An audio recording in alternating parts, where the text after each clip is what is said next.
This channel does not promote any violent, harmful, or illegal activities. All content provided by this channel is meant for an educational purpose only.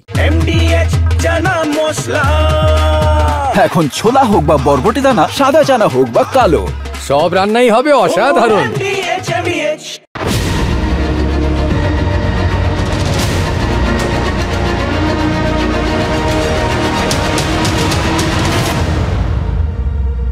ভাবুন তো, কোনো বাচ্চার হাতে যদি উল্কি দিয়ে এই কথা লিখে দেওয়া হয়, তাহলে তাকে তো সারা জীবন এই অপরাধ বয়ে বেড়াতে হবে। আর যদি কোনো দেশের কপালে এই কলঙ্ক দাগ থাকে, দুর্ভাগ্যজনক হলেও সত্যি, কিন্তু পাকিস্তানের কপালে এই কলঙ্ক দাগ আছে। পাকিস্তানিদের হাতে কেউ লিখে দেয়নি যে মেরা বাপ চোর হ্যায়, কিন্তু বিদেশে পাকিস্তানি তীর্থযাত্রীরা ওই পকেট মার অপবাদটা পান, এটা তো আপনারা সবাই জানেন। কিন্তু তার বহু আগের ঘটনা, ওই গোটা দেশের কপালে এই চোর তকমাটা একদম সেঁটে যাওয়া। যে সে চোর না, পরমাণু প্রযুক্তি চোর, এবং সেই চোরাই প্রযুক্তি আবার চোরা বাজারে বিক্রি করার অভিযোগ রয়েছে। চোরের নাম, তিনি পাকিস্তানের একজন বিখ্যাত বাবা, মানে জনক আর কি। পাকিস্তানের পরমাণু কর্মসূচির জনক বিজ্ঞানী আব্দুল কাদের খান। You see, the Indians carried out so many tests, and without any provocation, they carried out 5 tests. They gave such belligerent statements against Pakistan, threatened Pakistan's security. We had the capability of testing a nuclear device 13-14 years ago. You see, we started enriching uranium at the end of 70s. In early 80s, we had highly enriched uranium. সুতরাং বুঝতে পারছেন কিভাবে পাকিস্তানের কপালেই, মানে অলিখিতভাবে মেরা বাপ চোর হ্যাঁ লেখা হয়ে গেছে। কারণ তাদের পরমাণু প্রকল্পের বাবা, জনক, তিনি যে চোর সেটা পাকিস্তানিরাই নিজেরা বলে দিচ্ছেন। শুনলেন তো, পারভেজ মুশারফ বলছিলেন যে তিনি আবার সেই দেশ থেকে এই পরমাণু বোমা বানানোর সরঞ্জাম, নকশা অন্য দেশে পাচার করেছিলেন। দেখুন, এই বিষয়টা বলে পাকিস্তানিরা খুব আনন্দ পায়, জানেন তো। তারা তাদের দেশেরও কোনো লোকের ভালো সেটা দেখতে পারে না, একজন আরেকজনকে টেনে নামিয়ে দেয়। এটা ভালো, এটা আমরা বুঝে গেছি, এবং সেই জন্যেই ওই পাকিস্তানের পরমাণু ব্ল্যাকমেলে ভারত ভয় পায় না। এটা নরেন্দ্র মোদী প্রধানমন্ত্রী জানিয়েছেন, কিন্তু তার মেন কারণটা বোধহয় তার মাথাতেও রয়েছে যে ওটা কষ্ট করে গবেষণা করে বানানো কোনো পরমাণু বোমা নয়, ওটা চুরি করে নিয়ে আসা। ফলে ওটা কার্যক্ষেত্রে কতটা কাজ করবে সেটা নিয়ে তো সংশয় আছে। অবশ্য যদি এখন যেটা শোনা যাচ্ছে, এগুলো সব আমেরিকার ওখানে বোমা টোমা আছে, তাহলে তো এটাও ধরে নিতে হবে যে আলটিমেটলি ওই চুরি টুরি করে কোনো লাভ হয়নি। ওই যেটুকুনি এনে যেটুকুনি লোক দেখানো হয়েছিল সেইটুকুনিই শেষ, তারপর আর ব্যাপারটা এগোয়নি। ওখানে এখন যেগুলো আছে সেগুলো আমেরিকার। সেই জন্যই বোধহয় ওই সিন্ধুর জল আটকালে পরমাণু বোমা মারবে পাকিস্তান যখন হুমকি দিয়েছিল, তখনই তিনি এই কথাটা বলে দিয়েছিলেন, এ সমস্ত পরমাণু বোমার হুমকি আর গ্রাহ্য করা হবে না। এরপর আমরা কি করব? আমরা কি চুপ করে বসে অপেক্ষা করব, নাকি কোনো সতর্কতামূলক পদক্ষেপ করব? দেখুন, দেশের স্বার্থে যে কোনো সিদ্ধান্ত নেওয়ার অধিকার প্রধানমন্ত্রী নরেন্দ্র মোদীর আছে, এটা আপনারা জানেন। আর প্রধানমন্ত্রী নরেন্দ্র মোদীর কাজটা তো আরও সহজ করে দিয়েছেন মার্কিন প্রেসিডেন্ট ডোনাল্ড ট্রাম্প। ইরান পরমাণু অস্ত্র তৈরি করতে পারে শুধুমাত্র এইটুকুই তো ছিল, এই সন্দেহটা ছিল, আর তো কিছু ছিল না, তথ্য প্রমাণ ছিল না। কারণ তাদের গোয়েন্দা প্রধান তুলসী গ্যাবার্ড তিনি নিজে মার্কিন কংগ্রেসে দাঁড়িয়ে বলেছেন যে তাদের হাতে এমন কোনো প্রমাণ নেই, তারা এমন কিছু খুঁজে পাননি যে ইরান বোমাটা বানিয়ে ফেলেছে। এমনকি আন্তর্জাতিক পরমাণুর অস্ত্র নিয়ন্ত্রণ সংস্থা তারা রেগুলার বেসিসে যখন ওই ইরানের গবেষণাগারগুলোকে পরীক্ষা করে দেখেছেন, তারাও তো কোনো বিরূপ রিপোর্ট দেননি। তারপরেও ট্রাম্প শুধুমাত্র সন্দেহের বশে ইরানের ওই পরমাণু কেন্দ্রগুলোতে বোমা বর্ষণ করে দিলেন। ইসরায়েল বলেছে যে ইরান ফের পরমাণু বোমা তৈরির চেষ্টা করলে আবার হামলা চালানো হবে। মানে তারাও যে ওখানে বোমাটা বানানো হয়েছিল সেটা সম্পর্কে নিশ্চিত নয়, হতে পারে চেষ্টা আরেকবার করতে পারে, তাহলে আবার আঘাত হবে। এবার এইগুলো সবকটাই তো বললাম আমাদের সপক্ষে যাচ্ছে। তাহলে আমরা আমাদের আত্মরক্ষার্থে পাকিস্তানে আরেকবার তো হামলা করতেই পারি, কোনো তো বাধা নেই। বিশেষ করে যখন এই অপারেশন সিঁদুরটা শেষ না, জাস্ট আপাতত স্থগিত আছে বলে আমাদের সরকারের তরফ থেকে জানানো হয়েছে, নরেন্দ্র মোদী জানিয়েছেন। দেখুন, নিজেদের দেশের সুরক্ষা সুনিশ্চিত করতে আমরা পরমাণু শক্তিধর পাকিস্তানকে নির্বিষ্ট করে দিতেই পারি।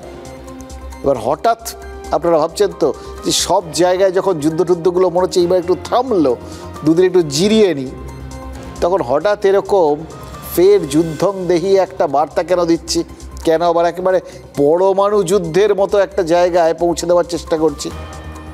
এমনি এমনি করছি না, কারণ ওয়েস্টার্ন কমান্ডের এক সেনাকর্তা পাকিস্তানকে নির্বিষ করার এই বার্তা দিয়েছেন।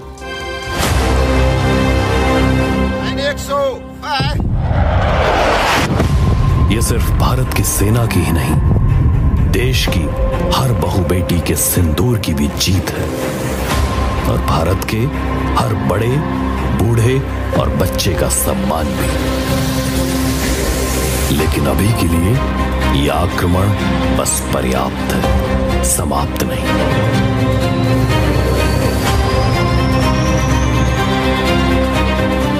तैयारी अभी भी जारी है, और अब की तैयारी पहले से ज्यादा भारी है। हौसलों के साथ साथ अब ड्रोन्स का सैलाब होगा। हर एक नापाक मिसाइल के बदले भारत के ब्रह्मास्त्र का जवाब होगा। हर टैंक का लक्ष्य सिर्फ तेरा विध्वंस होगा। अब की युद्ध ऐसा होगा कि तेरा बचा न कोई अंश होगा। आधुनिक तकनीकों का ऐसा मायाजाल बनकर आएगा, हर मिसाइल का हमला तुझ पर तेरा काल बनकर आएगा। हर सैनिक तेरी मौत बनेगा और तुझे सिंदूर के माने समझाएगा। क्या धर्म है भारत की सेना का, ये भारत का हर फौजी तुझको बतलाएगा। और इसके लिए तैयारी अभी भी जारी है, और अब की तैयारी पहले से ज्यादा भारी है। तू करके देख दोबारा जुर्रत, हम फिर से घर में घुस के मारेंगे, और अब की पहले से ज्यादा अंदर घुस के।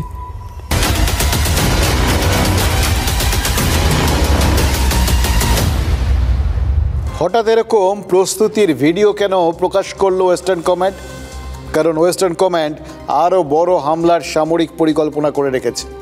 পাকিস্তানের তরফে একটা সুযোগ দেওয়ার অপেক্ষা। আরও ভেতরে ঢুকে পাকিস্তানের ভেতরে হামলা চালাবে ভারত, প্রত্যাঘাত করবে। এটাই মোটামুটি আমাদের চিরকালীন স্ট্র্যাটেজি। আমরা আক্রমণ করি না, প্রত্যাঘাত করি। এবার কতটা ভেতরে ঢুকবে সেই সিদ্ধান্ত তো প্রধানমন্ত্রী নরেন্দ্র মোদী নেবেন, কারণ সেনা যতই শক্তিশালী হোক, দেশ তো চালায় গণতান্ত্রিক সরকার। এবার প্রশ্ন হচ্ছে, ভারত কি সত্যিই আক্রমণটা করবে? দেখুন, এগুলো নিয়ে না ভবিষ্যৎবাণী করা যায় না, তবে কিছু কিছু ঘটনা অনেক কিছু বুঝিয়ে দেয় বা ইঙ্গিত করে। কিছু কিছু ঘটনা তো সবার অলক্ষ্যে ঘটেও গেছে, যেগুলোকে অস্বীকার করা যাচ্ছে না, এবং সেগুলো পরপর বসালে হয়তো একটু অন্যরকম কোনো মানে পাওয়া যাচ্ছে, ইঙ্গিত পাওয়া যাচ্ছে। দেখুন, প্রেসিডেন্ট ট্রাম্প ইরানে হামলার আগে পাকিস্তানের ফিল্ড মার্শাল আসিম মুনিরকে হোয়াইট হাউসে ডেকে লাঞ্চ খাইয়েছিলেন। ঠিক সেই সময় চীনে গিয়ে কমিউনিস্ট নেতা ওয়াং ইর সঙ্গে বৈঠক করেন অজিত ডোভাল। চীন ভারতের সাথে অবাধ বাণিজ্য চাইলে সন্ত্রাসের বিরুদ্ধে যুদ্ধে সঙ্গী হতে হবে। ডোভাল নাকি এই শর্তই দিয়েছে। দেখুন, এটার মধ্যে একটা ইন্টারেস্টিং পয়েন্ট আছে। কিন্তু এই যখন যুদ্ধবিরতির কথা ঘোষণা করে দিয়েছিলেন আগ বাড়িয়ে ট্রাম্প, তখন তিনি কি বলেছিলেন যে এই বাণিজ্যিক সম্পর্কের কথা বলেই নাকি তিনি সবাইকে যুদ্ধ বিরতিতে রাজি করিয়ে ফেলেছেন। সেই বাণিজ্য এবার উল্টো শর্তটা ভারত চীনকে দিচ্ছে। দেখুন, এসসিও সম্মেলনেও ডোভাল পাকিস্তানের জঙ্গি গোষ্ঠীগুলোর নাম করে সদস্যদের সতর্ক করে দিয়েছিলেন। আর তারপরেই সরাসরি বালোচ আন্দোলনকারীদের সাথে কথা বলতে শুরু করেছে চীন। কেন? কারণ ভারতের সঙ্গে যুদ্ধে সংঘর্ষ বিরতির আবেদন আমেরিকার নির্দেশেই জানিয়েছিল পাকিস্তান। এক্ষেত্রে কিন্তু তারা চীনের সাথে পরামর্শ করেনি, আমেরিকার কথাই শিরোধার্য করে নিয়েছিল। এরা চীনের ইগোতে লেগেছে। এবার ইরানে আমেরিকার হামলা নিয়েও তো পাকিস্তানের ওই আসিম মুনিরের সাথে সে দেশের মধ্যেই সে দেশের রাজনৈতিক মহলের মতানৈক্য রয়েছে, দ্বিমত রয়েছে, এবং তারা মনে করেন ওই রাজনৈতিক মহল আমেরিকা পাকিস্তানের যে মুনির ইরানের সঙ্গে বেইমানি করেছেন। ওখানকার রাজনৈতিক মহল কিন্তু ইরানের পাশেই দাঁড়িয়েছে। এবার চীনের সামরিক তথ্য মুনির আমেরিকাকে বিক্রি করে দিয়েছেন বলে তো চীন সন্দেহ করতে শুরু করেছে। আর এই সমস্ত পয়েন্টগুলোতেই বন্ধুত্বের চির ধরছে। এবার দেখুন, এটা হওয়ার ছিল যে মুহূর্ত থেকে আমেরিকার কোলে উঠতে শুরু করেছে ফের পাকিস্তান, সেই মুহূর্ত থেকেই কিন্তু চীন তাদের ওপর যদি বিশ্বাস কোনোদিনই করতো না, কিন্তু একটা স্ট্র্যাটেজিক রিলেশনে ছিল, সেখান থেকেও তো তারা দূরত্ব বাড়াতে শুরু করেছে। এবং হয়তো ফের শত্রু আমার বন্ধু থিওরিতে তারা চলে যাবে। মার্কিন গোয়েন্দা রিপোর্ট কি বলছে জানেন? বলছে পাকিস্তান এর মধ্যে আবার ৮,০০০ কিলোমিটার পাল্লার ব্যালিস্টিক মিসাইল বানাচ্ছে। ৮,০০০, বুঝতে পারছেন? যদি সত্যি এটা বানায় তার রেঞ্জে তো আমেরিকারও কিছু এলাকা চলে আসতে পারে। তা যদি সত্যি হয়, মানে এই তথ্যটা যদি সত্যি হয় এবং সত্যিই যদি বানিয়ে ফেলে, তাহলে কি দাঁড়াবে? মানে পাকিস্তান তার মানে আমেরিকার পক্ষেও বিপজ্জনক হয়ে উঠবে। আমেরিকা কি তাহলে মনে মনে ভাবতে শুরু করবে তারা ফ্র্যাঙ্কেস্টাইন বানাচ্ছে? তার মানে পাকিস্তানের ওপর হামলা যদি ভারত করে, তাহলে ভারত কি বলতে পারবে? বলতে পারবে শুধু নিজেদের না, সববার এই দুনিয়ার বেশিরভাগ রাষ্ট্রের নিরাপত্তার জন্যই এই আক্রমণ করাটা জরুরি হয়ে দাঁড়িয়েছে। এবং এই পরিস্থিতিতে ভারত যদি সত্যি ওই পাকিস্তানের পরমাণু কেন্দ্রগুলোকে নিশানা করে, তাহলে কেউ পাকিস্তানের পাশে দাঁড়াবে না, এটা তো মোটামুটি নিশ্চিত। হ্যাঁ, একমাত্র আমেরিকা তারা থামানোর চেষ্টা করতে পারে একটাই কারণে, যদি তখনও তারা ওখানে যে বোমা টোমাগুলো রেখে দিয়েছে সেগুলোকে সরিয়ে না গিয়ে থাকে। তবে পাকিস্তানের একটা শেষ অস্ত্র তো আছে, ভারত যতই হামলা করবে ততই তারা সেই অস্ত্রে শান দেবে, এটা আমরা নিশ্চিত। দেখুন, পাকিস্তানের ভেতর ৩০,০০০ মাদ্রাসায় ওই জেহাদি শিক্ষা দেওয়া হয়। অসংখ্য ছোট বড় মৌলবাদী গোষ্ঠী তারা দেশের ভেতরে যত শিশু জন্ম নেয় তাদের সবাইকে নিয়ে এসে ওখানে জঙ্গি তৈরির কারখানা চালায়। ওদেশে যত শিশু জন্ম নেয় না, তার মধ্যে প্রত্যেক ৩ জনের মধ্যে ২ জনই ওই সন্ত্রাস আর অপরাধের পথে চলে যায়। তার মানে জঙ্গিদের পাঠিয়ে ভারতে রক্তপাত ঘটানোর আরেকটা অপচেষ্টা পাকিস্তান তো অবশ্যই করবে, কিন্তু সেইটাই সম্ভবত হবে পাকিস্তানের শেষ চেষ্টা। Tolerance for terrorism is manifest today through its actions. This includes our right to defend ourselves against terrorism, and we have shown that epicenters of terrorism are no longer safe, and we will not hesitate to target them. We should also take proactive steps to prevent the spread of the radicalization among our youth. The RADS mechanism of YESIO has played a significant role in this regard. The joint statement of the Council of YESIO, heads of state, on countering radicalization leading to terrorism, separatism, and extremism, issued during India's chairmanship, symbolizes our shared commitment. এই বক্তব্যগুলো আপনাদের নিশ্চয়ই চেনা চেনা শুনতে লাগছে, তাই না? কারণ এই ধরনের কড়া বার্তা তো ভারত অতীতেও দিয়েছে, অনেকবার দিয়েছে, কিন্তু এবার প্রেক্ষিতটা একটু অন্যরকম। কারণ এবার এই বক্তব্য, এই কড়া বার্তার পাশাপাশি ভারত তো সেনা প্রস্তুতির ভিডিওটাও প্রকাশ করেছে। আর প্রতিরক্ষামন্ত্রী বলেছেন ভারত সন্ত্রাসের আতুর ঘরগুলোকে আক্রমণ করতে দ্বিধা করবে না, আগেও করেনি, ভবিষ্যতেও করবে না। এবার দুটো বিষয়কে যদি পরপর বসান, ব্যাপারটা কিন্তু পাকিস্তানের পক্ষে খুব ভালো ইঙ্গিত নয়।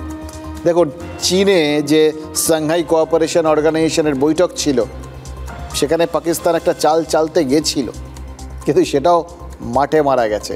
এই এশীয় সম্মেলনে পাকিস্তান আর চীন মিলে একটা যৌথ ঘোষণাপত্র তৈরি করে বসেছিল।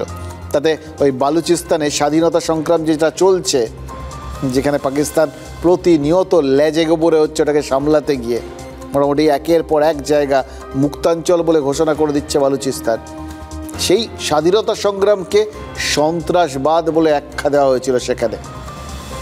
কিন্তু তার সঙ্গে সঙ্গে পহেলগাঁওয়ে সন্ত্রাসের কোনো উল্লেখই ছিল না ওই যৌথ বার্তায়। ভারত সেই যৌথ ঘোষণাপত্রে সই করেনি। রাজনাথ সিং যেভাবে হাত গুটিয়ে নিয়েছেন না, সেই দৃশ্যটা তো সোশ্যাল মিডিয়ায় ভাইরাল হয়েছে।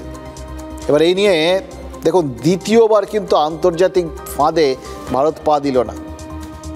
আমরা বলতাম কি প্রেমের ফাঁদ পাতা ভুবনে, এখন দেখুন চারপাশে তাকিয়ে এই আন্তর্জাতিক মহলের ফাঁদও গোটা ভুবন জুড়ে মানে ছড়ানো রয়েছে। এদিন কয়েক আগে প্রেসিডেন্ট ট্রাম্প প্রধানমন্ত্রী মোদীকে যে হোয়াইট হাউসে আমন্ত্রণ জানিয়েছিলেন, সেখানেও তো পাকিস্তানের ওই ফিল্ড মার্শাল আসিম মুনিরের সঙ্গে বসিয়ে দেওয়ার একটা চেষ্টা ছিল। মোদী যদি একবার হোয়াইট হাউসে ঢুকতেন তাহলে তো বিশ্ব জুড়ে তুলকালাম হয়ে যেত।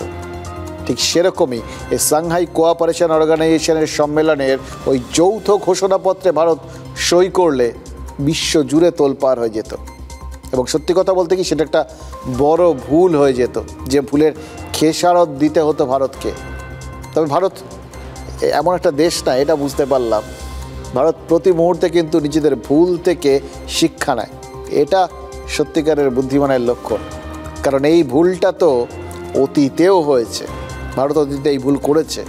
প্রধানমন্ত্রী, আমাদের প্রাক্তন প্রধানমন্ত্রী মনমোহন সিং মিশরের শারম আল শেখে এক আন্তর্জাতিক সম্মেলনে এরকমই তো একটা যৌথ ঘোষণাপত্রে সই করে ফেলেছিলেন। এবং তাতে কি লেখা ছিল জানেন? তাতে কার্যত মেনে নেওয়া হয়েছিল যে বালুচিস্তানের ওই বিচ্ছিন্নতাবাদী কার্যকলাপে ভারত মদদ দেয়। আর পরে সেই ঘোষণাপত্রের সইকেই হাতিয়ার করে আন্তর্জাতিক কূটনীতির মঞ্চে ভারতকে বারবার অপদস্থ করেছিল এই পাকিস্তান। এবারও ফাঁদ পেতেছিল, কিন্তু ভারতকে তারা ফাঁসাতে পারল না, কারণ ঠেকে শিখেছে ভারত। আর কে না জানে, হলে পরে দুঃসময় সব চাল উল্টে যায়। Pattern of the Pahalgam terror attack matches with LET's previous terror attacks in India. In exercising its right to defend against terrorism and preempt as well as deter further cross-border terrorist attacks, India on 7th May 2025 successfully launched Operation Sindoor to dismantle cross-border terrorist infrastructure. We reiterate the need to hold the perpetrators, organizers, financiers, and the sponsors of reprehensible acts of terrorism, including cross-border terrorism, accountable and bring them to justice. Any acts of terrorism are criminal and unjustifiable, regardless of their motivation, whenever, wherever, and by whomsoever committed. YESIO members must condemn this evil unequivocally. দেখুন, একদিকে প্রতিরক্ষা মন্ত্রীর এই ঘোষণা, আরেকদিকে ভারতীয় সেনার হুঁশিয়ারি। এটা শুনে পাকিস্তান যদি সর্বনাশের আশায় বসে থাকে, তাহলে তাদের ঘরের শত্রু ওই বালোচ লিবারেশন আর্মি, তারা তো খুশি হবেই। তারা তো ভাবতেই পারে ওদের সর্বনাশ মানে আমাদের পৌষ মাস। মানে যে বালোচ লিবারেশন আর্মি ওই অপারেশন সিঁদুরের সময় থেকেই বলছে যে একটু তোমাদের পুরনো অস্ত্রশস্ত্রগুলো দাও, তাহলে এই মারের চোটে গুটিয়ে যাওয়া পাকিস্তানকে আমরা একদম পুরো ঠান্ডা করে দিতে পারি। আমাদের নতুন কিছু লাগবে না, একটু সাহায্য, জাস্ট পুরনো অস্ত্রশস্ত্র। এই পাকিস্তানের জন্য সেটাই যথেষ্ট। তাহলে ওই পাকিস্তানের ম্যাপের মধ্যে কাঁচি চালিয়ে আমরা নিজেদের আলাদা করে নেব, স্বাধীন হয়ে যাব। তবে বালোচরা শুধু যে নিতে চেয়েছে, কিছু দিতে চায়নি, এটা ভাবলে কিন্তু ভুল করবেন। পাকিস্তানের মধ্যে থেকেও নিজেদের পাকিস্তানি মনে না করাই বালুচিস্তানের মানুষ ভারতের প্রতি কৃতজ্ঞতা স্বরূপ যে বিজ্ঞাপনটা সব থেকে বেশি ব্যবহার করেছে, সেটা একটা মন্দিরের, 51 সতীপীঠের অন্যতম মরুতীর্থ হিংলাজের। এই মরুতীর্থ হিংলাজকে যে তারা বুক দিয়ে আগলে রেখেছেন, এটা কিন্তু বালোচরা বারবার তুলে ধরেন। কারণ তারা জানেন এই উপমহাদেশের সব থেকে বড় শক্তি ভারতকে যদি বার্তা কিছু দিতেই হয়, তাহলে ধর্মীয় সহিষ্ণুতার বার্তা দিতে হবে। তাদের রাজ্যে তাদের মধ্যে যে সংখ্যালঘুরা কতটা সুরক্ষিত, এটা বালোচ মুসলিমরা বারবার বোঝাতে চেয়েছেন। তাই কিন্তু যে সহজ সত্যিটাই বালোচিস্তানের মুসলিমরা বুঝতে পারেন, সেটা বাংলাদেশের মানুষের বুঝতে এত সমস্যা হচ্ছে কেন, এটা আবার আমরা বুঝতে পারছি। দেখুন, শেখ হাসিনার সরকারের পতনের পর বাংলাদেশের ওই সংখ্যালঘু হিন্দুদের ওপর অত্যাচার শুরু করেছিল মৌলবাদীরা। আপনারা জানেন, আমরা দেখিয়েছিলাম, প্রতিনিয়ত খবর আসতো কীভাবে অত্যাচারের শিকার হচ্ছেন ওই সংখ্যালঘুরা। এবার বাংলাদেশি হিন্দুদের নিরাপত্তা নিয়ে ভারতও তো চিন্তিত ছিল। শুধু যে কূটনৈতিক স্তরে ভারত উদ্বেগ প্রকাশ করেছে তা তো নয়, মোহাম্মদ ইউনূসের সরকার যাতে এই বাংলাদেশি হিন্দুদের নিরাপত্তা সুনিশ্চিত করে সেই বার্তা তো ঢাকায় গিয়ে বাংলাদেশের অন্তর্বর্তী সরকারকে দিয়ে এসছেন আমাদের বিদেশ সচিব বিক্রম মিশ্রি। কিন্তু বলে না, চোরে যেরকম ধর্ম কথা শোনে না, তেমনি ইউনূসের কানেও ভারতের এই সুপরামর্শগুলো ঢোকে না। ঢাকা শহরের খিলক্ষেত আচমকা এপার বাংলার নজরে, কারণ একটা মন্দির। ঢাকার খিলক্ষেতে ছিল দুর্গা আর কালী মন্দির। অল্প একটু জায়গায় টিনের চাল দেওয়া ঘেরা একটা ছোট্ট মন্দির, যে মন্দির বাঁচাতে মরণপণ করেছিলেন স্থানীয় হিন্দুরা। কারণ 2-3 দিন আগে আচমকা এই মন্দির রেলের জায়গা জুড়ে তৈরি বলে অভিযোগ ওঠে। প্রশাসনিকভাবে মন্দিরের বিরুদ্ধে ব্যবস্থা নেওয়ার কথা জানিয়ে দেওয়া হয়। তারপর থেকে দিনরাত মন্দির পাহারা দিচ্ছিলেন ঢাকার হিন্দুদের একটা বড় অংশ, কিন্তু শেষ রক্ষা হয়নি। জেসিবি এনে মন্দির বাঁচাতে আসা হিন্দুদের ঘাড় ধাক্কা দিয়ে দুর্গা আর কালী মন্দির ভেঙে দেওয়ার অভিযোগ উঠেছে ইউনূস প্রশাসনের বিরুদ্ধে। দাবি করা হচ্ছে রেলের জায়গা দখলের অভিযোগ নাকি ভুয়ো। আসলে নাকি মৌলবাদীদের তুষ্ট করতে আরেকবার হিন্দুদের ওপর খড়গহস্ত হয়েছেন ইউনূস সাহেব। দেখুন, 2 দিন আগে বাংলাদেশের ডেপুটি হাই কমিশনারকে নবান্নে ডেকেছিলেন মুখ্যমন্ত্রী। দুতরফে যতই সৌজন্যের মোড়কে আলোচনাটা মুড়ে রাখার চেষ্টা হোক, যতই ওই বাংলাদেশের ডেপুটি হাই কমিশনার বলুন যে ইউনূসকে শুভেচ্ছা জানিয়েছেন মমতা বন্দ্যোপাধ্যায়, আমরা তো জানতে পেরেছি বাংলাদেশের জন্য সরাসরি কিছু বক্তব্য ছিল মুখ্যমন্ত্রীর। যেভাবে রবীন্দ্রনাথের স্মৃতি বিজড়িত ওই কাছারিবাড়ি আর নজরুলের নামাঙ্কিত ওই বিশ্ববিদ্যালয়ে মৌলবাদী বারবারন্তের নিন্দা করেছেন মমতা বন্দ্যোপাধ্যায়, যেভাবে বাংলাদেশ চলছে সেখানে ওই বাঙালির কৃষ্টি সংস্কৃতির ওপর আঘাত আসছে, যেভাবে বাংলাদেশে এই সংখ্যালঘুদের ধর্মাচরণটা আক্রান্ত হচ্ছে, সেগুলো প্রত্যেকটা তিনি উল্লেখ করেছেন এবং স্পষ্ট বার্তা দিয়েছেন, পরিষ্কারভাবে বুঝিয়ে দিয়েছেন ভারত তার বৈদেশিক ভাবনার ক্ষেত্রে একমুখী। প্রত্যেকটা প্রান্তের প্রত্যেকটা দলের রাজনৈতিক নেতাই এই সমস্ত ক্ষেত্রে কিন্তু একভাবে চিন্তা করেন, একভাবে বক্তব্য রাখেন। বললাম না, যে ভাষায় বা যেভাবে যে বিষয়গুলো নিয়ে মুখ্যমন্ত্রী তার দুশ্চিন্তাটা প্রকাশ করেছেন, তাতে মনে হচ্ছে এই কলকাতায় নিযুক্ত বাংলাদেশি কূটনীতিকদের না ওই নবান্নে ডেলি প্যাসেঞ্জারি করতে হয়। কারণ এই বর্ষায় শুধু ইলিশ নয়, বাংলাদেশের ধর্মীয় সমীকরণ নিয়েও তো এপার বাংলার আগ্রহ রয়েছে, আছে মানে বেশি আছে। বাংলাদেশে তো এই প্রথম মন্দির নিয়ে বিতর্ক হচ্ছে না, তাই না? গত 1 বছরে ওই দেশের অসংখ্য মন্দিরে মৌলবাদী আক্রমণ হয়েছে, মন্দির ভাঙার অভিযোগ উঠেছে। এই ঢাকার খিলক্ষেতের মন্দির যতই সরকারি জমি দখল করে তৈরি হয়েছে বলে এখন অভিযোগ উঠুক, যতই প্রশাসনিক অভিযানে সেটাকে সরিয়ে দেওয়া হোক, গুড়িয়ে দেওয়া হোক, এর পেছনে যে মৌলবাদীদের চাপ থাকার অভিযোগ রয়েছে সেটা তো বাংলাদেশের সংবাদ মাধ্যমগুলোই প্রকাশ করে দিয়েছে। তারাই তো বলেছে যে মৌলবাদীরা হুমকি দিয়েছিল, সেই জন্যেই তড়িঘড়ি ইউনূস সরকার এই মন্দিরটা ভেঙেছে। দেখুন, ঢাকার এই মন্দির নিয়ে বিতর্ক এমন সময়ে সামনে এসছে না, খেয়াল করে দেখুন, যে সময় এ রাজ্যের যাবতীয় রাজনৈতিক মনোজগত একটা মন্দিরকে ঘিরে আবর্তিত হচ্ছে।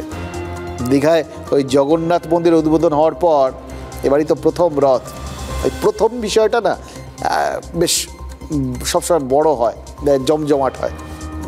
এই দেখুন, বিয়ের পর দেখবেন ওই প্রথম জামাই ষষ্ঠী, জামাইয়ের আলাদা কদর থাকে, এটা সেরকম ব্যাপার আর কি। মুখ্যমন্ত্রী সপার্ষদ দীঘা পৌঁছে গেছেন, কাল সেখানে রথের রশিতে টান দেবেন। আজকে সমস্ত আচার টাচার সব ঠিকঠাক হচ্ছে কিনা, এমনকি নিরাপত্তার বিষয়টা সব ঠিকঠাক আছে কিনা, সবাই একদম প্রত্যেকটা জিনিস খুঁটিয়ে খুঁটিয়ে দেখছেন।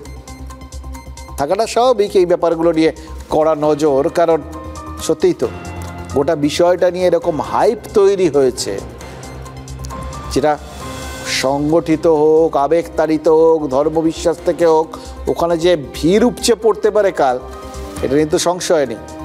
এবার সেই ভিড় উপচে পড়া মানে ভিড়ের পরিমাণটা সেটা নিজেদের হিসেবের মধ্যেই থাকবে নাকি সেটা ছাপিয়ে বেরিয়ে যাবে, সেটা নিয়ে তো একটা দুশ্চিন্তাও রয়েছে।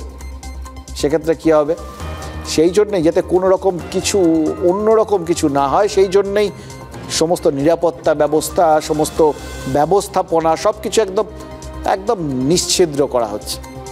দেখুন, এমনিতে রথের দিনটা দড়ি টানাটানিরই দিন, এটা তো জানি আমরা, লোকে তো বিশ্বাস করে এই রথের দিন দড়ি ধরে টান মারলে নাকি পুণ্য হয়। যারা বছর ভর দড়ি টানাটানি করেন তারা কী ভাবেন? সেই রাজনৈতিক নেতানেত্রীরা এই দিনটায় জগন্নাথের রথের রশি ধরে টান মারেন, কারণ ওই পুণ্যটার বাদ দিয়েও মানে এই রশি ধরে টান মারলে জীবনের জাবদা খাতায় পুণ্য সঞ্চয় হোক বা না হোক, রাজনীতির খাতায় পুণ্য লাভের সম্ভাবনা তৈরি হয়।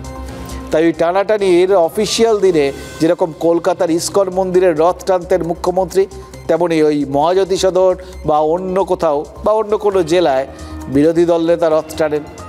শাসক এবং বিরোধী দলের এই রথ দেখানোর কৌশলটা, যেগুলো আমরা এতদিন দেখে দেখে অভ্যস্ত হয়ে গেছি, এবছর কিন্তু সেই অভ্যেসটা একটু বদলাতে হচ্ছে। কারণ এটা নতুন জিনিস তৈরি হয়ে গেছে। মানে কলকাতা ইস্কনের রথ না টেনে মুখ্যমন্ত্রীর দীঘা সফর যদি সেই দিকটাই ইঙ্গিত করে, তাহলে সেটা একটা দিক। আরেকটা দিক, তার দল তৃণমূল কংগ্রেসের কর্মসূচি। রথের এক সপ্তাহ আগে থেকে এই রাজ্য জুড়ে এই দীঘার মন্দিরের প্রসাদ বিলি করা হচ্ছে। তৃণমূলের নেতা, মন্ত্রী, কাউন্সিলররা সব বাড়ি বাড়ি গিয়ে সেই প্রসাদ বিলি করেছেন।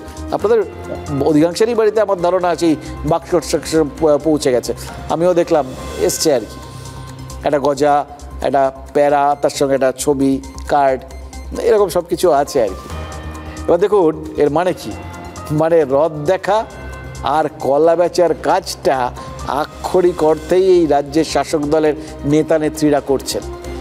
এবার আপনারা ভাবতেই পারেন যে করছেনটা কেন, করছেন না কেন, সেটা তো আরও সহজ বোঝা। এই বিধানসভা ভোটের আর তো বছরখানেক বাকি, মানে ঢাকে কাঠি প্রায় পড়লো বলে।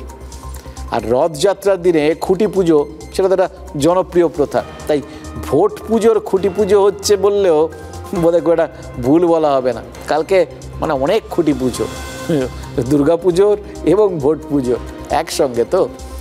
সেজন্যই এই দীঘার মন্দিরের প্রসাদ বিলির জন্য ওই দুয়ারে প্রসাদ কর্মসূচিটা নেহাতি উপলক্ষ। আসল লক্ষ্য কি? জনসংযোগ। এবার তাহলে তো বলতে হবে যে জনসংযোগ উপচে পড়ছে।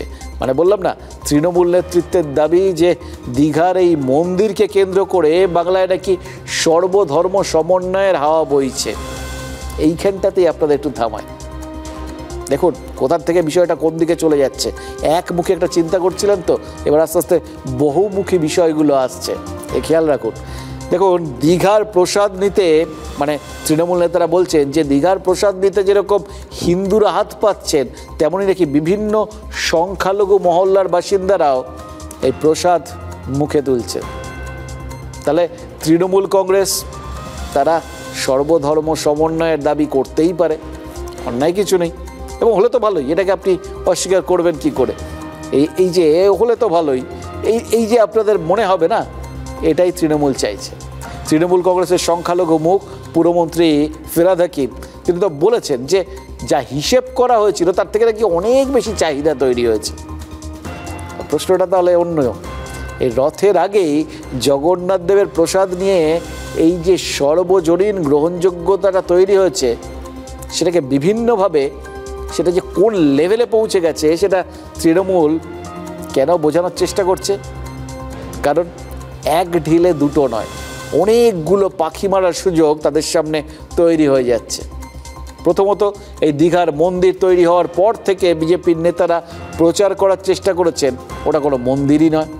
যেহেতু হিডকোর টাকায় মন্দির নির্মাণ হয়েছে, আর যেহেতু রাজ্য সরকার কোনো একটি ধর্মীয় প্রতিষ্ঠান তৈরি করতে পারে না, তাই দীঘায় যেটা হয়েছে সেটা আর যাই হোক ওরা বলছেন, বিজেপি বলছে ওটা সংস্কৃতি কেন্দ্র। তো আর যাই হোক, সেটার সঙ্গে যে ধর্মকর্ম আর ভক্তি নেই, এইটাই তারা প্রচার করার চেষ্টা করছে। এটাই বিজেপির 1 পয়েন্ট এজেন্ডা, এটা বুঝিয়ে দেওয়া। আর তৃণমূল এই জায়গাটাতেই পাল্টা আঘাত করছে। মানে প্রসাদ নিয়ে তো তখনই লোকে কারাকারি করবে যখন ধর্মবিশ্বাস আর ভক্তিভাবটা প্রবল হবে, এটা তারা বলছেন। মানে এই প্রসাদের সূত্র ধরেই জগন্নাথ মন্দিরের সঙ্গে দেখুন ধর্ম আর ভক্তিরসে জারিত ভক্তকুল সংযুক্ত হয়ে যাচ্ছে। কি অসাধারণ ইকুয়েশন না, একদম পারফেক্ট ফর্মুলা। এবার যে মন্দিরে বিগ্রহ আছে, পুজো আছে, প্রসাদ আছে আর ভক্তকুলও আছে, তাহলে সেই মন্দিরেরই ঐশ্বরিক স্বীকৃতি পাওয়াটা তো জাস্ট সময়ের অপেক্ষা, ও আপসে এসে যাবে, এটা তাদের অঙ্ক। আর দ্বিতীয়ত, দীঘার মন্দিরের প্রসাদ সংখ্যালঘুদের মিষ্টির দোকানে তৈরি হচ্ছে। এটা নিয়ে বিতর্ক হবে জেনেও কেন করা হচ্ছে? রাজ্য সরকার সংখ্যালঘু ব্যবসায়ীদের দিয়ে প্রসাদ তৈরি করে হিন্দুদের ভাবাবেগে আঘাত করছে আর সংখ্যালঘু তোষণ করছে। বিজেপি তো এই দাবিটা অলরেডি তুলে দিয়েছে। এবার বিজেপির এই দাবিটা করার পেছনে আপনারা বুঝতেই পারছেন, একদম চেনা ফর্মুলায় অঙ্ক কষার চেষ্টাটা রয়েছে। একদিকে ধর্মীয় মেরুকরণ আর অন্যদিকে হিন্দু ভোট একজোট করা, তোষণ, সেই বার্তাটা পৌঁছে দেওয়া। আর পাল্টা হিসেবে ধর্মীয় মেলবন্ধনের বার্তা তুলে ধরে বিজেপির দাবিটাকে তৃণমূল ওই বঙ্গোপসাগরের স্রোতে ভাসিয়ে দেওয়ার চেষ্টা করছে। মানে একই সঙ্গে বিজেপির ধর্মীয় রাজনীতির চাপে যে সফট হিন্দুত্বের পথে তৃণমূল হাঁটতে বাধ্য হয়েছে, এটা তো ঘটনা। কিন্তু তাতে একটা বিরূপ বার্তা যেতে পারত সংখ্যালঘুদের কাছে, এটাও তারা মনে মনে জানেন। ফলে সেই সংখ্যালঘুদের কাছে দোষ কাটানোর সুযোগটাও তো পেয়ে যাচ্ছে এর মাধ্যমে। নেট ফল, জগন্নাথ দেব মাসির বাড়ি পৌঁছানোর আগেই বাঙালির ঘরে ঘরে প্রসাদের পাশাপাশি রাজনীতিও হাজির হয়ে যাচ্ছে। প্রসাদ খাচ্ছেন নাকি রাজনীতির রসে চোবানো ন্যারেটিভ গিলছেন, সেটা ধরা কিন্তু খুব মুশকিল হয়ে যাচ্ছে, জানেন তো। সব ধর্মের মানুষের কাছে পৌঁছচ্ছে, যারা প্রসাদ গ্রহণ করতে চাইছেন তাদের প্রত্যেকের কাছে প্রসাদ পৌঁছচ্ছে। লোকমুখে কথিত দুর্ভিক্ষের সময় পুজোর প্রসাদ ছিল নিরন্ন মানুষের ভরসা। বর্তমান সময়ে সেই প্রসাদ চলে এসেছে রাজনীতির বিতর্কে।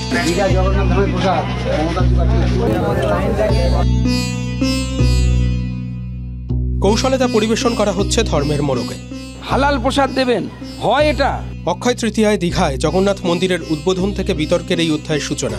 জগন্নাথ মন্দির নাকি জগন্নাথ ধাম, তা নিয়ে এক প্রস্থ বিতর্কের পর প্রসাদ বিলিকে ঘিরে চলছে সংঘাত। গজা, পেড়া, মিষ্টি এটা হালাল খাওয়ার, কোনো হিন্দু খাবেন না। কেউ রিফিউজ করছে না, প্রসাদ কেউ রিফিউজ করে না। শুধু রেশন দোকান নয়, দীঘার জগন্নাথ দেবের মন্দিরের প্রসাদ বিতরণ করা হচ্ছে বাড়ি বাড়ি। জয় জগন্নাথ স্লোগানে উঠছে।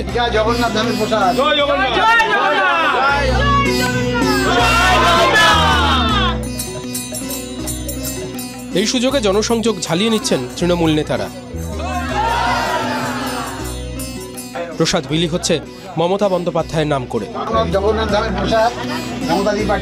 পৃথিবীতে বিভিন্ন মানুষ আসেন যারা ঈশ্বরের কাজটাকে মানুষের মধ্যে করে দেন। তো ধরে নিন মমতা ব্যানার্জির মাধ্যমে জগন্নাথদেব ঘরে ঘরে পৌঁছাচ্ছেন। প্রচেষ্টা মুখ্যমন্ত্রীর, এবং তাকে বাংলার মানুষ পেয়ে তারা সকলে আপ্লুত। বিজেপি যখন সরকারি উদ্যোগে প্রসাদ বিলিকে অন্য আঙ্গিকে দেখছে, তখন প্রসাদ বিলির মধ্য দিয়ে কৌশলে ধর্মনিরপেক্ষতার বার্তা দিতে ভুলছে না তৃণমূল কংগ্রেস। মুসলিমরা ডিস্ট্রিবিউট করছেন চাঁদে ফেলে, যে ওখানে মোটামুটি আমাদের ধরো 15%-এর মতো মুসলিম, এবং মুসলিম ছেলেরাই আগ্রহী হয়ে এসছে এই প্রসাদ বিতরণের জন্য। হালাল প্রসাদ আসছে তো সেই নয়তো ডিমান্ড বাড়তে পারে। মিডিয়া বলছে প্রসাদের ডিমান্ড বাড়লে আবার আলাদা বিষয়। রথযাত্রা ঘিরে তৃণমূল বিজেপির এই সংঘাতে কি বার্তা যাচ্ছে জনমানসে? যে প্রচার গেরুয়া ব্রিগেডের পক্ষ থেকে করা হচ্ছে, তাতে কি সাড়া দিচ্ছেন সাধারণ মানুষ, নাকি তৃণমূলের যুক্তি মানুষের মনে ধরছে? 2026-এর ভোট বাক্স খুললে উত্তর পরিষ্কার হবে। দেখুন, মর্তধাম থেকে মহাকাশ ধাম, এই পুরো এখন চারপাশ কিন্তু জমজমাট। মানে আপনাদের ওই এখন স্পেস শাটল হয়ে গেছে না, ফলে বিভিন্ন জায়গায় রীতিমতো যাতায়াত করতে হবে, এটা আমরা বুঝে গেছি। আজকে যেরকম আন্তর্জাতিক স্পেস স্টেশনে পৌঁছে গেছেন শুভাংশু শুক্লা, রাকেশ শর্মা মহাকাশে গেছিলেন, তার 41 বছর পর শুভাংশু শুধু যে মহাকাশে গেলেন তা তো নয়, তিনি হলেন ওই আন্তর্জাতিক স্পেস স্টেশনে পৌঁছানো প্রথম ভারতীয়, যিনি এই মুহূর্তে মহাকাশের স্টেশন থেকে আমাদের এই গ্রহটাকে দেখছেন। ওই স্পেস স্টেশনে পৌঁছানোর আগে নাসার রকেটে বসে আজ সকালে একটা বার্তা পাঠিয়েছেন ভারতীয় বায়ুসেনার এই অফিসার।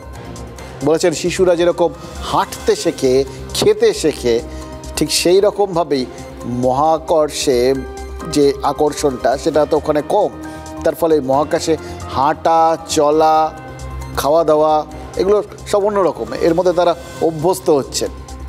হ্যাঁ, একই রকমভাবে আমরাও কি ওই দীঘার জগন্নাথ দেবকে কেন্দ্র করে যে ভক্তিরসের ধারা বইছে তাতে নতুন করে অভ্যস্ত হচ্ছি। কারণ এতদিন জগন্নাথ দেব বলতে পুরীকেই বুঝতো বাঙালি, মহাপ্রসাদ বলতে পুরীর মন্দিরের প্রসাদের কথা বাঙালির মনে পড়তো। সেই অভ্যেসে আর স্বাদে তৃণমূল বদল আনার চেষ্টা করছে, সেটা তো বিলক্ষণ বোঝা যাচ্ছে। এবার দীঘাকে ঘিরে ভক্তিরসের যে আকর্ষণ তৃণমূল তৈরি করেছে সেটা কি অনেক বেশি কার্যকর, নাকি তৃণমূলকে রাজনৈতিক প্রসাদ লাভে বঞ্চিত করতে বিজেপি যে দীঘার মন্দির থেকে ভক্তিকে মাইনাস করার চেষ্টা করছে সেটা বেশি ফলপ্রসূ? এটা ওই 2026-এ গিয়ে ফাইনালি বোঝা যাবে, ভোটের রেজাল্টটা যখন বেরোবে আর কি। কিন্তু আপাতত একটা বিষয় পরিষ্কার, জগন্নাথকে নিয়ে রাজনীতি রাজ্যের প্রধান বিরোধী দলের ভেতরে বেশ কয়েকটা প্রশ্ন তো তুলে দিয়েছে। মানুষের মনে রাজনৈতিক দলগুলোর মধ্যে চাপানুতর আছে, প্রশ্ন আছে, কিন্তু বিরোধী দলের ভেতরে প্রশ্ন আছে। তৃণমূলের প্রসাদ বিতরণে পাল্টা কর্মসূচি নিয়েছেন শুভেন্দু অধিকারী। বিরোধী দল নেতা জানিয়ে দিয়েছেন যে তিনি ওই পুরীর মন্দিরের মহাপ্রসাদ বিলি করবেন। 4 দিন ধরে জেলায় জেলায় তার অনুগামীরা পুরীর মন্দিরের প্রসাদটা পৌঁছে দেবেন। এবার শুভেন্দু অধিকারী এই কর্মসূচিটা কেন নিলেন? দেখো, দীঘায় যখন মন্দির তৈরির সিদ্ধান্ত হয় তখন কিন্তু তিনি রাজ্যের মন্ত্রী, তৃণমূলের অন্যতম প্রভাবশালী মুখ। মমতা বন্দ্যোপাধ্যায় যখন দীঘার মন্দিরের জন্য জমি দেখতে গেছিলেন তখন শুভেন্দু অধিকারীই ছিলেন তার পথপ্রদর্শক। দুপক্ষের যারা কমন ঘনিষ্ঠ না, তাদের মধ্যে অনেকেই বলে যে এই দীঘা স্টেশনের কাছে মন্দিরের জন্য এই যে জমি, শুভেন্দু অধিকারী নাকি তার ব্যবস্থা করে দিয়েছিলেন। কিন্তু সেসব তো অতীতের কথা, তার দল বদলের আগের কথা। ওই বলে না, আগের আশ্রমের কথা সাধুরা বলেন, ওই জীবনের কথা মনে রাখতেন। এই ব্যাপারটা সেরকম আর কি। 2020 ডিসেম্বরে শুভেন্দু অধিকারী বিজেপিতে যোগ দিয়েছেন, আর তারপর থেকে 4 বার রথের চাকা ঘুরেছে। এই 4 বছরে বাংলায় জগন্নাথের মাহাত্ম্য প্রচারে এক এবং একমাত্র কপিরাইট কাদের হাতে? তৃণমূল কংগ্রেসের ঝোলায়। এবার শ্রী চৈতন্যের পর মমতা বন্দ্যোপাধ্যায়ই হলেন দ্বিতীয় বাঙালি যিনি ঘরে ঘরে জগন্নাথের নাম প্রচার করছেন। এটাও তো তৃণমূল প্রচার করছে, মাঝখানে কেউ নেই। এবার বিজেপির রামচন্দ্রের মুখোমুখি, তার মানে জগন্নাথ দেবকে দাঁড় করিয়ে দিয়েছে তৃণমূল। ভাবুন, সব কিছু সমান সমান লাগে, তুল্যমূল্য বিচার হয় রাজনীতিতে, এখানে কোনো ভেদাভেদ নেই। এই জন্যেই রাজনীতি সাম্যাবস্থায় ভয়ঙ্করভাবে বিশ্বাস করে, মানে এটার পেছনে কোনো ইজম খুঁজবেন না, এটা সব রাজনীতিকের জন্য সত্যি। এদের যদি একজন দেবতা থাকেন তাহলে এরা আর একজন দেবতা দরকার, এই ব্যাপারটা এইভাবে চলে আর কি। তো এই অবস্থায় দীঘার মন্দির আর মমতা বন্দ্যোপাধ্যায়ের উদ্যোগকে খাটো করতে শুভেন্দু অধিকারী কী করলেন? দেখুন, একটা মন্দিরকে ছোট করা যায় না, ছোট করতে গেলে তো নিজেদের ন্যারেটিভের ওপরই দাগ পড়ে যাবে, ধর্মীয় ন্যারেটিভে, ভক্তির ন্যারেটিভে। সুতরাং ওই একটা দাগকে না মুছে ছোট করার রাস্তা কি পাশে একটা বড় দাগ টেনে দেওয়া? শুভেন্দু অধিকারী কি সেটাই করতে চাইছেন? সেই জন্যই কি তিনি পুরীর দাগটা আরও লম্বা আর চওড়া করে দিতে চাইছেন? আরও একটা প্রশ্ন আছে, এই দীঘার পুরীর জগন্নাথ ভক্তি নিয়ে এই রাজনৈতিক দড়ি টানাটানিতে বিরোধী দল নেতা কি একটু নিঃসঙ্গ বোধ করছেন নাকি? আমরা বিভিন্ন রথ কমিটিকে দিয়ে 5 লক্ষ প্রসাদ এই 9 দিনে আমরা ডিস্ট্রিবিউট করব। তাতে কালকে 1 লক্ষ প্রসাদ বিতরণের জন্য 5টা জায়গা, কলকাতা সহ তমলুক সহ 5টা জায়গা ঠিক করা হয়েছে। বিজেপি রথ করে না। দেখুন, আমাদের অবস্থান স্পষ্ট। আমি হিন্দু, আমি অন্য ধর্মকেও সম্মান করি, আমার নিজের ধর্মকে সর্বাগ্রে রাখি, এটাই স্বাভাবিক। আমি আমার ধর্মকে ছোট করে অন্য ধর্মের সম্মান করতে পারবো না। এবার জগন্নাথ প্রভুর প্রসাদ যদি কেউ বিতরণ করতে চান তো ভালো ব্যাপার, তো এর মধ্যে ক্ষতির কি আছে? বিজেপি এটা করছে না, পরিষ্কার করে দিচ্ছেন দলের রাজ্য সভাপতি। যদি প্রসাদ বিলিটা ভালো ব্যাপারই হয়, তাতে তৃণমূলের মতো দলগতভাবে বিজেপি কেন সামিল হচ্ছে না? বিশেষ করে কট্টর হিন্দুত্বই যে তাদের পার্টি লাইন, সেটাও তো একই সঙ্গে একই ব্র্যাকেটের মধ্যে সুকান্ত মজুমদার জানিয়ে দিচ্ছেন। আর এইখানে এসেই হ্যাঁ মোক্ষম প্রশ্ন আমাদের মনের মধ্যে খোঁচা মারছে, জানেন তো 2026-এর এই বিধানসভা ভোটটা কি বিজেপি নেতারা যে যার ব্যক্তিগত সাংগঠনিক ক্ষমতায় লড়বেন, নাকি তারা দলগত ক্ষমতার উপর ভরসা করে লড়বেন? এই যে মানে একটা উদ্যোগ শুভেন্দু অধিকারী নিয়েছেন, তৃণমূল যেরকম একটা সংগঠিতভাবে প্রসাদ বিলি করে বেড়াচ্ছে, গোটা রাজ্য জুড়ে করছে। বিজেপির ক্ষেত্রে শুভেন্দু অধিকারী প্রসাদ বিলি করছেন। এবার যখন তিনি করছেন, তিনি বিরোধী দল নেতা, তাহলে তো ওই তৃণমূলের প্রসাদ বিলির সাথে এটা একটা তুল্যমূল্য বিচারে চলে আসবে, লোকজন তো বিচার করবেন, এটা তো অস্বীকার করার উপায় নেই। কিন্তু সেখানটায় সাংগঠনিক ক্ষমতার বা পরিস্থিতির একটু ফারাক থেকে যাবে বুঝেই কি সুকান্ত মজুমদার নিজের দলকে ওই প্রসাদ বিলির ব্যাপারটার থেকে সরিয়ে রাখলেন? দেখুন, খেয়াল করে দেখুন, কয়েকদিন আগে কিন্তু শুভেন্দু অধিকারী বলেছিলেন ওই কালীগঞ্জ বিধানসভার উপনির্বাচনের সময় যে এখনও তাদের বুথ স্তরে সংগঠনটা দুর্বল আছে। সাংগঠনিক দুর্বলতা নিয়ে একটা দুশ্চিন্তা তো বিজেপির দীর্ঘদিন ধরে, বছর বছর প্রতিশ্রুতি দিয়েও এখন পর্যন্ত তো মজবুত সংগঠন গড়ে তোলার পরীক্ষায় বঙ্গ বিজেপি সেভাবে পাশ করতে পারেনি। এটা তো বিজেপির এই সর্বভারতীয় নেতৃত্বের একটা বড় চিন্তা।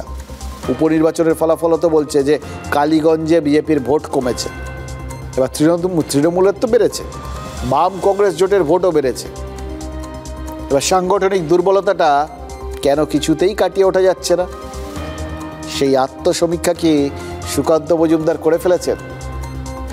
দেখুন, সব থেকে বড় কথা যে রথকে কেন্দ্র করে বাংলায় ধর্মীয় ভাবাবেগকে বিজেপি উস্কে দেওয়ার চেষ্টা করছে, সেই রথের হাত ধরেই 2026-এর ভোটকে আরও বেশি প্রাসঙ্গিক করে দেওয়ার চেষ্টা করছেন মুখ্যমন্ত্রী। তাদের ইস্যু কি সেক্ষেত্রে বেহাত হয়ে যেতে পারে? এটা কিন্তু বড় প্রশ্ন। দেখুন, আজ দীঘায় বসে মমতা বন্দ্যোপাধ্যায় বলেছেন ভোটার তালিকা সংশোধনের নামে নাকি বাংলায় বহু বৈধ ভোটারকে বাদ দেওয়ার চক্রান্ত হচ্ছে। 1987-এর 1 জুলাই থেকে 2004-এর 2 ডিসেম্বরের মধ্যে যারা জন্মগ্রহণ করেছেন তাদের নাকি ভোটার তালিকার থেকে তাদের নামটাই বাদ দেওয়ার ষড়যন্ত্র হচ্ছে। এবার কি করে এই ধরনের সন্দেহ হচ্ছে? মমতা বন্দ্যোপাধ্যায় তার ব্যাখ্যা হিসেবে বা তার প্রেক্ষাপট হিসেবে বিহারকে টেনে নিয়ে এসছেন। বিহারে আর 3 মাস পরে ভোট, তার আগে ভোটার তালিকা নতুন করে তৈরি হচ্ছে। জাতীয় নির্বাচন কমিশন নাকি বলেছে যে ওই বৈধতা প্রমাণ করতে ভোটারদের যেরকম নিজেদের জন্মস্থানের প্রমাণ দাখিল করতে হবে, তেমনই নাকি বাবা মায়ের বার্থ সার্টিফিকেটও দিতে হবে। এবার যাদের 87-তে জন্ম, তাদের বাবা মায়ের জন্ম যদি আরও 20-25 বছর আগে হয়, তাহলে অনেকেরই তো ওই বার্থ সার্টিফিকেট না থাকার সম্ভাবনা। আর এখানটাই ধরেছেন মমতা বন্দ্যোপাধ্যায়। তার বক্তব্য এভাবেই নাকি বৈধ ভোটারদের ভোটার তালিকার থেকে বাদ দেওয়ার চেষ্টা হচ্ছে। শুধু তাই নয়, এটা নাকি নাগরিকত্ব কেড়ে নেওয়ার একটা পার্ট, আর কি এরপর নাকি কেড়ে নেওয়া হবে। এবং জাতীয় নির্বাচন কমিশন এই সমস্ত কিছুই নাকি করছে বিজেপির নির্দেশে। এবার আপনি বলতেই পারেন বিহারে হচ্ছে তো হচ্ছে, তা নিয়ে আমরা কেন মাথা ঘামাবো? দেখুন, আমরা তো মাথা ঘামাচ্ছি না, কিন্তু মুখ্যমন্ত্রী যখন মাথা ঘামাচ্ছেন তখন আমাদের এখানকার রাজনীতি যে তাতে মাথা ঘামাতে বাধ্য, সেটা নিয়েও আমাদের কোনো সন্দেহ নেই। তিনি তো বলেছেন আজ বিহারে যা হচ্ছে সেটা নাকি কয়েক মাস পরে বাংলায় হবে। এ রাজ্যে বিজেপিকে সুবিধা করে দিতে নির্বাচন কমিশন নাকি ভিন রাজ্যের ভোটার ঢোকাবে। এটা তো পুরনো তার এজেন্ডার মধ্যে রয়েছে, কারণ ভোটার তালিকার থেকে বাইরের রাজ্যের ভোটার খোঁজার কাজ ইতিমধ্যেই তৃণমূল করেছে। এ রাজ্যের বেশ কিছু ভোটারের এপিক নম্বরের সাথে ভিন রাজ্যের বেশ কিছু এপিকের মিল তারা পেয়েছে। যদিও নির্বাচন কমিশন চট জলদি সেই ভুলগুলো শুধরে নিয়েছে, কিন্তু একবার যদি রাজনৈতিক দল একটা ভুল ধরে ফেলে, সেটা তো তাদের ইস্যুর তালিকায় বা বক্তব্যের তালিকায় একদম পার্মানেন্ট হয়ে গেল। এটা তো আপনারা জানেন। আর উল্টো দিকে বিজেপি এ রাজ্যের ভোটার তালিকায় বাংলাদেশি আর রোহিঙ্গাদের নাম ঢোকানোর অভিযোগ করেছে।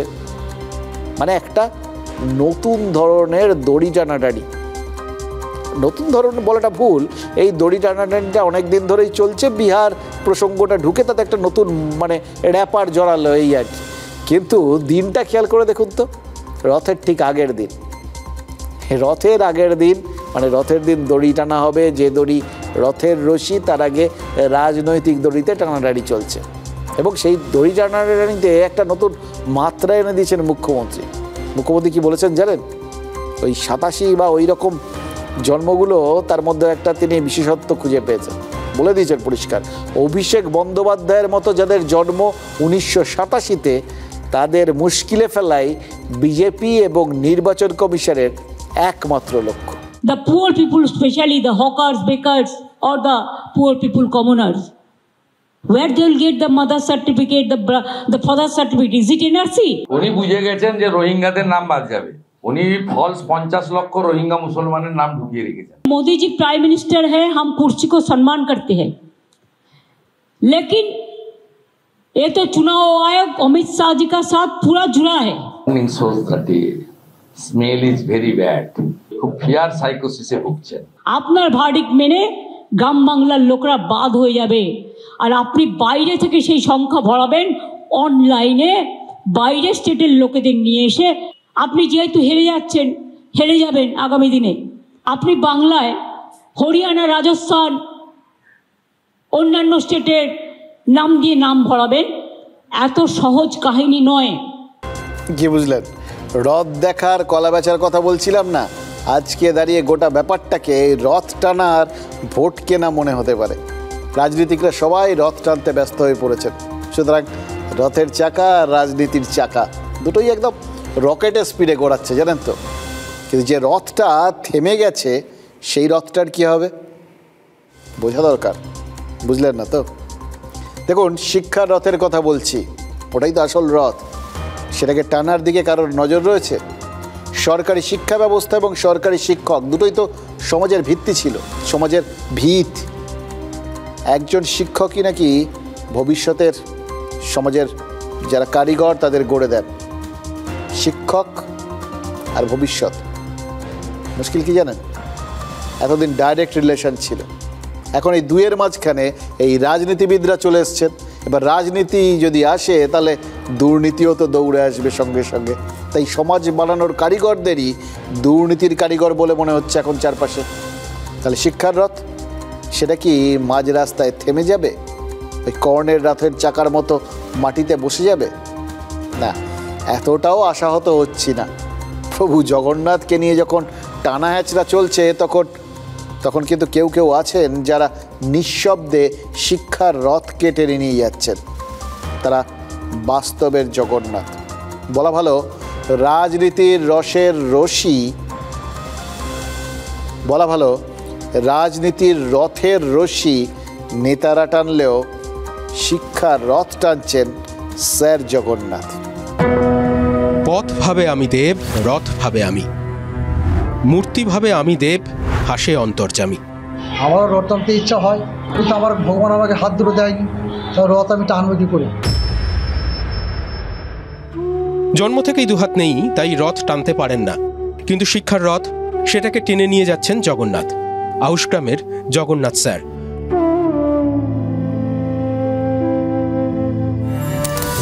পূর্ব বর্ধমানের জয়কৃষ্ণপুর অবৈতনিক প্রাথমিক বিদ্যালয় ঢুকতে থাকা সরকারি স্কুলের রশি টানছেন জগন্নাথ বাউড়ি। হাত নেই তো কি হয়েছে, পা তো আছে, সঙ্গে আছে মনের জোর আর সততা। কচিকাচাতে স্কুলের টিচার, শুরুটা সহজ ছিল না মোটেও। কি করে বোর্ডে লিখবে? একটা প্রাইমারি স্কুলে শিক্ষকতা করতে গেলে মিনিমাম তো বোর্ড ওয়ার্কিং তো করতে হয়, এবং ছেলেদেরকে বোর্ডে মানে দেখাতে হয়, ছেলেরা আসবে, ছেলেরাও লিখবে। হ্যাঁ, এই আর কি, তোমার লিখতে ওরা অবাক হয়ে যেত। জানলার দিকে উকি বাড়ি দেখতাম, দিয়ে পারবে কি না পারবে। কাজ নেই দাদা যেটা পারে না, বোর্ড ওয়ার্কিং থেকে শুরু করে আমাদের যাবতীয় খাতাপত্র সমস্ত কিছু দাদা নিজে পায়ে করেই করেন। হাত পা রয়েছে, তারাই তো পড়াতে পারে না ভালো করে, বই দিয়ে চলে যায়, তাহলে ও কি করে পড়াতে পারে? আস্তে আস্তে আস্তে আস্তে দেখছি যে না, জগন্নাথ স্যার ভালো, সব থেকে মনে হচ্ছে সবারই চেয়ে ভালো। সরকারি স্কুলের শিক্ষক ইদানিং শ্রদ্ধার নজরটা একটু বাঁকা হয়েছে। বাঁকা পথে শিক্ষক হওয়ায় শিক্ষার প্রতি বিশ্বাসের ভিতটা নড়েছে অনেকটাই। সেই নড়বড়ে ভিতকেই বোধহয় ভরসার প্রলেপে শক্তপোক্ত করছেন জগন্নাথ, কলিযুগের জগন্নাথ। আমাদের মনে হয় যে উনি একটা দেবতা, ওই রথের মধ্যে যেন ওই স্যারকে দেবতা হিসাবে যেন বসানো হয়। যেভাবে হাত নাই, যেভাবে উনি কষ্ট করে লেখাপড়া শিখেছেন বা একটা শিক্ষকতা যোগ্যতায় উনি শিক্ষিত হয়েছেন, একটা শিক্ষক হয়েছেন এবং ছেলে মেয়েদেরকে মানুষের মতো মানুষ করছেন, তার জন্য ওকে দেবতার আসনেই বসানো উচিত। মন প্রাণ ঢেলে জগন্নাথ পড়াচ্ছেন, ভবিষ্যৎ করছেন। শিক্ষাই তো শিক্ষাকে এগিয়ে নিয়ে যায়, একজন শিক্ষকই তো সমাজকে এগিয়ে নিয়ে যান। জগন্নাথ স্যার সেই প্রকৃত শিক্ষারই ফসল। মাস্টারমশাই ছিলেন, হেডমাস্টারমশাই, ওনার নাম হচ্ছে স্বর্গীয় ভূতনাথ পাল। আমার বাবাকে বলতে যে আমি ওকে লেখাপড়া শেখাবো, তো উনি আমাকে স্কুলে নিয়ে যেতেন। আমার পায়ের মধ্যে পেন্সিল ভরে হাতে ধরে পেন্সিলটা পায়ে ফাঁকা ভরে শেখাতেন লেখা। সেই দিকে আমার অটোমেটিক অভ্যাস হয়ে গেছে। আমার মা বলেছিল যে পা দিয়ে কি লেখাপড়া হয়, লোকের হাত থেকেও হয় না, তো পা দিয়ে কী করবে। তো উনি বলেছিলেন যে এটা আমার চ্যালেঞ্জ রইল, আমি ওনাকে লেখাপড়া শেখাবোই শেখাবো। জগন্নাথ স্যারকে দেখে কাদের লজ্জা হওয়া উচিত? যারা হাত থাকতেও হয় হাত পাতেন, নয়তো বাঁ হাতে ঘুষ নেন তাদের। যারা হাত দুটো থাকতেও দুর্নীতির মাধ্যমে শিক্ষক হওয়ার পথ খোঁজেন তাদের। আউশ গ্রামের জগন্নাথ স্যার এদের সবাইকে কি শিক্ষা দিচ্ছেন? সব রকম কাজ উনি করতে পারেন এবং এটা ওর মনের জোরে পড়ে। আমার কোনো প্রবলেম হয় না, আমি কোনো অসুবিধা কিছুই বুঝি না। মাস্টারমশাইয়ের মনের জোর শিক্ষার ভিতকে আরও শক্তিশালী করুক, এটা ভাবতে পারি, শুধু আশা করতে পারি। শিক্ষাকে আর যাই হোক এই লাভ ক্ষতির অঙ্কে মাপাটা একটু বন্ধ হোক, জানেন তো, ভাবছেন তো এই লাভ ক্ষতি কোথা থেকে এলো? আছে লাভ ক্ষতি তো শিক্ষায় আছেই। সরকারি শিক্ষা ব্যবস্থা যত নুইয়ে পড়বে, বেসরকারি শিক্ষার রমরমা তত বাড়বে। এতে সরকারি শিক্ষার ক্ষতি আর লাভ সরকার আর বেসরকারি প্রতিষ্ঠান দুটোরই। সরকারের কি লাভ সেটা ভাবছেন তো? দেখুন, সরকারি শিক্ষা ব্যবস্থার থেকে জনতা যত মুখ ঘুরিয়ে নেবে ততই দায় কমবে সরকারের। যে সেক্টরের ওপর মাস প্রেশার বা জনতার চাপ রয়েছে, সেই সেক্টরটা, সেই জায়গাটা রক্ষণাবেক্ষণে সরকারকে একটু বাড়তি নজর দিতে হয়। এবার খেয়াল করে দেখুন, যেদিন থেকে এই নিয়োগ দুর্নীতি সামনে এসছে, যেদিন থেকে বেসরকারি শিক্ষায় ভরসা আরও বেড়েছে, তখন থেকেই তো দুয়োরানি হয়ে গেছে এই সরকারি শিক্ষাটা। স্কুল আছে, মাস্টার নেই, ব্ল্যাকবোর্ড আছে, চক ডাস্টার নেই। এই নেইয়ের সংখ্যাটা যত বাড়বে না, ততই মানুষ মুখ ফেরাবে। মুখ ফেরালে তখন কোথাও গিয়ে টিচার থাকবে না, কোথাও গিয়ে ছাত্র থাকবে না, কোথাও আস্তে আস্তে মার্জ হতে থাকবে, একটার পর একটা হয়তো বন্ধ হতে থাকবে। যত কমবে তত ঝামেলা কমবে। মানে মুখ ফেরাতে ফেরাতে একসময় ভরসার জায়গাটাই পুরো ভ্যানিশ হয়ে যাবে। যেখানে ভরসা নেই সেখানে ডিম্যান্ড বা চাহিদাও নেই, আর ডিম্যান্ড না থাকলে সাপ্লাইয়ের দায়ভারও নেই। পরিষ্কার অঙ্ক। তাই অর্থনৈতিক দিক থেকে সরকারের লাভ, সরকারের ক্ষতি কিসে? ক্ষতি ডিএ দেওয়ায়। যে ডিএ দেওয়ার কথা সবাইকে, সব সরকারি কর্মচারীকে, যে ডিএ পাওয়ার কথাই সরকারি শিক্ষকদেরও। দেখুন, সুপ্রিম কোর্টের নির্দেশে আগামীকাল শেষ হচ্ছে এই বকেয়া ডিএ দেওয়ার সময়সীমা। কি ভালো হতো বলুন তো, রথের দিনই ডিএর দিন হতে পারত, কিন্তু হওয়ার আর সম্ভাবনা নেই। সরকারি কর্মীরা ভেবেছিলেন আজ সন্ধ্যের মধ্যে কোনো বিজ্ঞপ্তি হয়তো সরকার জারি করবে। এখন অবধি তো শুনিনি এরকম কিছু জারি হয়েছে। সরকার জগন্নাথ মন্দিরে ব্যস্ত, তো গোটা সরকারটাই এখন দীঘায় গিয়ে উঠেছে। তাই কালকের মধ্যে ডিএ ঘোষণার চান্স নেই বললেই চলে। তাহলে এরপর বিজ্ঞাপনের মতো বলতে হবে নেক্সট হোয়াট।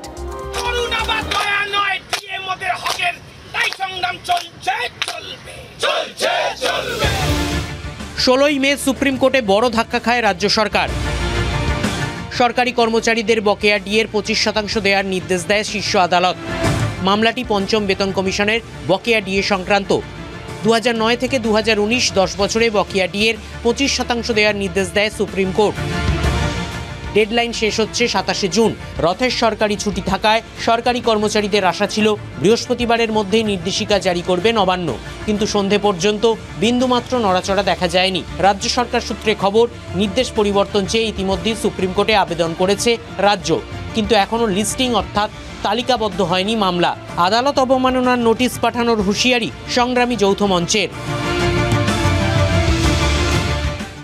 নোটিশই তো বেরোয়নি। সুপ্রিম কোর্টের অর্ডার ইতিমধ্যে ভায়োলেট করা হয়ে গেছে। ওনার নোটিশ দিতে চলেছি রাজ্য সরকারকে, সেটা নোটিশ রেডি হয়েছে। আমরা চেষ্টা করব 4 আগস্ট যে মামলাটার পরবর্তী তারিখ আছে তার আগেই মেনশন করে এই কন্টেম্প পিটিশনটা যদি মাননীয় সর্বোচ্চ আদালত শোনে তার দিকে আমাদের লক্ষ্য থাকবে। কি বলছে তৃণমূল প্রভাবিত কর্মচারী সমিতিগুলি? দেখুন, এটা প্রশাসনের ব্যাপার, এটা আদালতের ব্যাপার, এটা প্রশাসন তার ডিসাইড করবে। রাজ্য সরকারকে বিনতে ছাড়ছে না বিরোধী দলগুলি। আদালত অবমাননায় পড়বে, আমাদের মুখ্য সচিব এরপরে জেলে যাবেন। আর উনি যদি ভাবেন উনি যে কায়দাতে পশ্চিমবঙ্গটা চালান ঠিক সেই কায়দাতে সুপ্রিম কোর্টটা চালাবেন, তাহলে খুব ভুল করবেন। সরকার মেলা খেলা ফষ্টি নষ্টি তাতে আগ্রহী, মানুষের কি হবে আর কর্মচারীদের কি হবে তাতে আগ্রহী নয়। টালিগঞ্জেও পোস্টাল ব্যালটে তৃণমূল বিরাটভাবে এগিয়ে, অর্থাৎ যারা দায়িত্বশীলভাবে সরকারি কর্মচারী কাজ করছেন তাদের সমর্থনটা কিন্তু এখনো মুখ্যমন্ত্রী মমতা বন্দ্যোপাধ্যায়ের পক্ষে রয়েছে। এই বিতর্কের মধ্যেই কলকাতা হাইকোর্টের নির্দেশ মেনে ষষ্ঠ বেতন কমিশনের পূর্ণাঙ্গ রিপোর্ট প্রকাশিত হয়েছে। কমিশনের সুপারিশ ছিল রাজ্য সরকার তহবিল অনুযায়ী ডিএ দিতে পারে, কেন্দ্রীয় সরকারের পে কমিশন মেনে মহার্ঘ ভাতা দেওয়ার প্রয়োজন নেই। কমিশনের চেয়ারম্যান অভিরূপ সরকারের ভূমিকার সমালোচনায় সংগ্রামী যৌথ মঞ্চ। একজন পে কমিশনের চেয়ারম্যানের মতো সামান্য একজন মানুষ, তিনি এআইসিপিআই কে অস্বীকার করে মূল্যবৃদ্ধি নির্ধারণের যে সূচকটাকে অস্বীকার করতে পারেন কিভাবে? কোন অধিকারে তিনি এই সুপারিশ করলেন? আদালতে কি এই রিপোর্ট হাতিয়ার করবে রাজ্য? সেই উত্তর খুঁজছেন ডিএ বঞ্চিত কর্মচারী ও পেনশনভোগীরা। দেখুন, ভোটের বাজারে এই সরকারি কর্মচারীরা যে সংখ্যালঘু এটা নিয়ে তো কোনো কারোর কোনো মনে সন্দেহ নেই, কিন্তু মুশকিল হচ্ছে এই সংখ্যালঘুদের তোষণের কোনো রকম এখন পর্যন্ত অভিযোগও কেউ করে ওঠেননি। কিন্তু এই জন্যেই একটা সম্ভাবনা আছে, জানেন তো, এদের অন্যান্য বিভিন্ন কোটায় হয়তো বিবেচনা করা হতে পারে। অন্তত সরকার বা বিরোধী সবাই তাদের হয়তো বিভিন্ন ভোট ব্যাংকের মধ্যে ভাগ করে দেখে নিয়েছে যে সরকারি কর্মচারী হিসেবে এদের কোনো অস্তিত্বই নেই, সুতরাং এদের নিয়ে মাথা ঘামানোরও দরকার নেই। সত্যি কি একদম নেই? তারা তো হাপিত্তেশ করে বসে আছে। আপাতত যদি এই রথে না হয় উল্টো রথের মধ্যে আশা করে যে কিছু না কিছু তারা জানতে পারবেন, কারণ আমরা তো একটা জিনিসই জানি, সবার ওপরে কোর্ট সত্য, তাহার ওপরে নাই।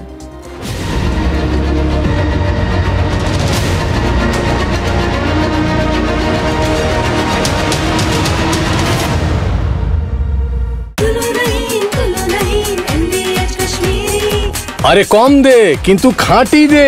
MDH কাশ্মীরি লাল লঙ্কার গুঁড়ো। MDH